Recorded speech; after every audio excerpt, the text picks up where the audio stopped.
This winter anime season has been contrary to winter, been pretty fire. And it's not only the animes that has been turning up the heat, but so are the waifus. So I'm ranking the waifus of winter 2022. So, let's begin. I'm gonna start off with the big one. It's Kitagawa Marin from My Dress Up Darling. Frankly, she is a candidate for the best girl of the year. That choker, that bland gradient combo that reminds me of Mami-chan? Well, she's in many ways better than Mami-chan, so maybe, just maybe, she can replace Mami-chan. Not to mention, she's a cosplayer. So she's a waifu that can be any waifu. Easy S tier.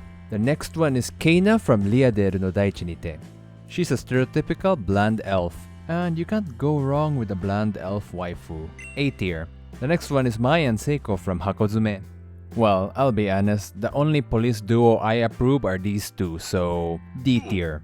The next one is Karina from Doll's Frontline or Girls Frontline. Actually, the character design for this anime is pretty good. Karina kinda reminds me of Hachama. A tier. From the same anime, Sop Mod 2. I think I dig everything about the character. The headpiece, the hair highlight, the hoodie, the scarf. Chef's kiss. She's in S tier. Also from the same anime, M4. I dig the green color scheme, and she gives off an Onesan vibe, and that's always a plus, so A tier. The girl's frontline design actually makes me wanna play the game.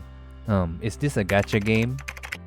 Oh no. Next one is Aisha from Genji Tsushigiyusha no Okukusai Kenki. She's a dark-skinned, silver-haired elf. Of course she's gonna be in S tier. Also from the same anime, Juna. Juna just exudes ara-ara energy. So, I'm gonna give her A for ara-ara. And lastly from the same anime, it's Risha. Risha just reminds me of Saber, and that's never a bad thing. So she gets S for Saber face. Next one is Luminaria from Kenja no Desho Nanoru Kenja. The redhead mage aesthetic is pretty good, but I don't see her as top tier. So I'll give her B tier. And also from the same anime, Mira. Mira is what you get if you turn Gandalf from Lord of the Rings into a loli.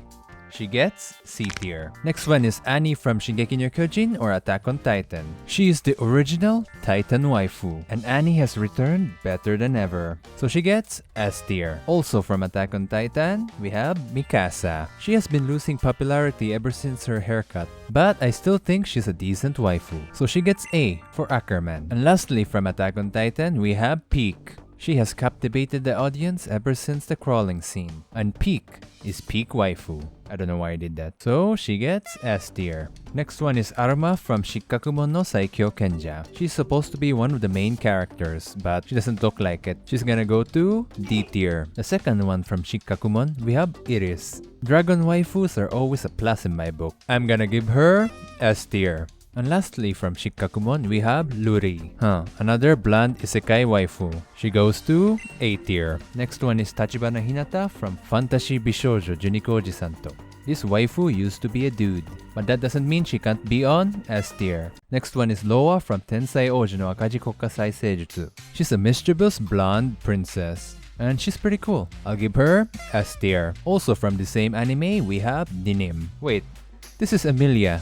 They even have the same color scheme. And the same Seiyu. That being said, I'm Team Emilia, so she gets S tier. Karen from Shumatsu no Harem. You know the gist by now? Blonde waifu. A tier. Oh, we have another Mira, and this time it's not a loli.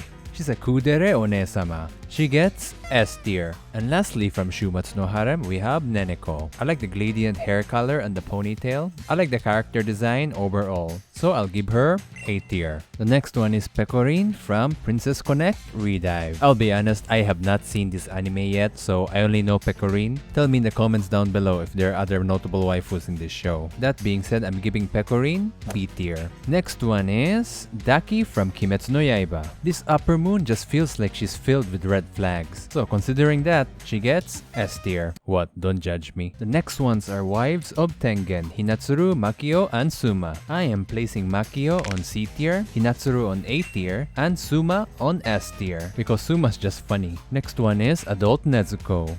This is going to be a hot take, but I always thought Nezuko was kinda overrated. Okay, drop those pitchforks. I'm placing her on A tier. Next one is Kaori from Arifureta. Kaori is a standard kind waifu, which I can't get behind. C tier. Also from Arifureta, we have Shizuku. There's something great about Bushido waifus. so she gets S tier. And lastly, from Arifureta, we have Yue, another blonde waifu, A tier. Next one is Chiruru from Sabikui Bisco. I actually like this jellyfish merchant. She plays the femme fatale role pretty well. She gets S tier. And lastly, also from Sabikui Bisco, we have Pawu. She's a waifu that can probably beat you up. And she's giving me massive Urza vibes. And I like Urza, S tier. And that's it for the list. Don't forget to subscribe. And if you enjoyed this video, you might also like this tier list video right here. See ya!